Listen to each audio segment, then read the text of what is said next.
আজ রবিবার 6ই অগ্রহায়ণ 2025 সালে 23শে নভেম্বর, মকর রাশি, মকর লগ্ন, ক্যাপ্রিকন সাইনের জাতক জাতিকাদের আজকের দিনটি কিন্তু এক প্রকার বেশ কাটতে চলেছে।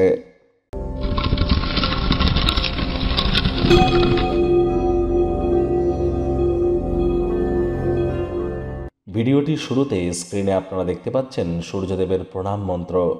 ওম জবা কুসুম শঙ্কাশং কাশ্যপেয়ং মহাদুতিম ধন্তারিং সর্বপাপঘ্নং প্রণতহস্মি দিবাকারম। এটি আজ সকাল সকাল ঘুম থেকে উঠে সূর্যদেবকে 7 বার প্রণাম করে দিনটি শুরু করুন। যারা সরকারি চাকরি প্রাপ্তি করতে চান, বা যারা সরকারি চাকরিজীবী আছেন, প্রমোশন পদোন্নতি চান, বা যারা পলিটিশিয়ান, রাজনীতিবিদ, নেতা, মন্ত্রী, এমএলএ, এমপিস আছেন, বা প্রাইভেট সেক্টরে যারা অ্যাডমিনিস্ট্রেটিভ লেভেলে কাজ করেন, leadership qualities, management skill, reputation, এগুলি যাদের ক্ষেত্রে গুরুত্বপূর্ণ, তাদের ক্ষেত্রে কিন্তু সূর্যের মজবুতি অত্যাবশ্যক। আর দেখুন, আজ আপনাদের অবশ্যই সকলকে ইতু পূজার হার্দিক শুভেচ্ছা ও অভিনন্দন রইল। কোনো মন্ত্র পড়বার আগে যদি ওম শব্দের উচ্চারণ সঠিক না হয়, তাহলে সে মন্ত্র কিন্তু আমাদের ক্ষেত্রে কার্যকরী হয় না। এজন্য ওম শব্দের উচ্চারণের মাধ্যমেই কিন্তু আমরা নিজেদেরকে পবিত্র করে নিই, তারপর মন্ত্র উচ্চারণ করি। তাহলে ওম শব্দ উচ্চারণের সঠিক পদ্ধতি আমাদেরকে শিখতেই হবে। দেখুন, স্যাম্পল স্বরূপ যদি আপনাদের জানাই, তাহলে এমনটি শোনাবে। ওম।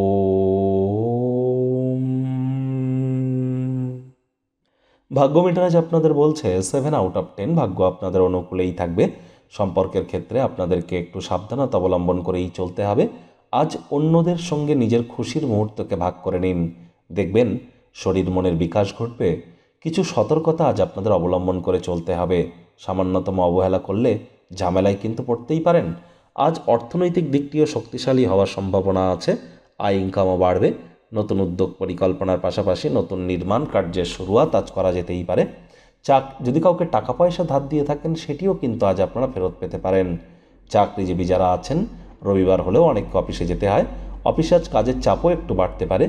আজ আপনাদের অবশ্যই যোগ্য কর্মচারী হয়ে থাকলে প্রশংসার পাত্রপাত্রী হবেন। স্যালারি ইনক্রিমেন্টও আপনাদের হওয়ার যোগ কিন্তু তৈরি হতে পারে। আজ কোনো কাজ ছেড়ে আপনি আজকে আপনার কোনো মনের পছন্দ অনুযায়ী কর্ম করার কথা ভাববেন, কিন্তু অতিরিক্ত কর্ম থাকার কারণে সেটি করতে হয়তো সক্ষম হবেন না। মেজাজ হারালেই কিন্তু ক্ষতি। অবসরকালীন সময়ে ইন্টারনেট অফ থিংসের মধ্য দিয়ে কোয়ালিটি টাইম পাস করুন, রিসার্চ করুন, লাভান্বিত হবেন। আজ রাজনীতিবিদদের জনসংযোগ বৃদ্ধি করতে পারলে পপুলারিটিও বাড়বে। শিক্ষার্থী বিদ্যার্থীরা যে কোনো প্রকার পরীক্ষা প্রতিযোগিতায় সফলতা অর্জন করবেন। উচ্চশিক্ষার জন্য যারা বিদেশ যাত্রার কথা ভাবছিলেন, ভাগ্যদেবীও আজ আপনাদের পক্ষেই আছেন। সন্তান সন্ততি থেকে থাকলে তারাও তাদের কৃতিত্বের দ্বারা আপনাদেরকে গর্বিত অনুভব করাবে। হাউস ওয়াইফদের জন্য দিনটি এক প্রকার বেশ। প্রেমিক প্রেমিকা, স্বামী স্ত্রী উভয়ের ক্ষেত্রেই বলবো, ফুল ফুটুক আর না ফুটুক, আজ আপনাদের প্রেমের বাগানে বসন্ত। দিনটিকে যতটা সম্ভব রোম্যান্টিক করে তোলা যায়, সেই প্রচেষ্টাই তো আপনাদের জারি রাখা উচিত। পরিবার পরিজনদের উপর জোর করে নিজের মতামতকে যেন জাহির করবেন না। শত্রুপক্ষ, বিরোধী পক্ষ আজ খুব একটি শক্তিশালী থাকছে না।